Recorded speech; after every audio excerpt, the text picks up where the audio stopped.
12 बजे आखिरी ट्रेन पकड़ी। डिब्बा सुनसान था, यात्री चुपचाप बैठे थे, चेहरे जले हुए, बुझी आंखें। कुछ देर बाद रिया ने महसूस किया सभी यात्री उसे घूर रहे थे। उनकी जली हुई त्वचा से धुआं उठ रहा था।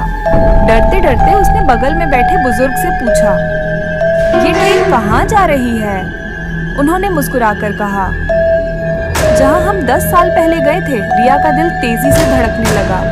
तभी उसे याद आया, 10 साल पहले एक चलती ट्रेन जल गई थी और सभी यात्री मारे गए थे। तभी एक यात्री फुसफुसाया, अब तुम भी जाओगी?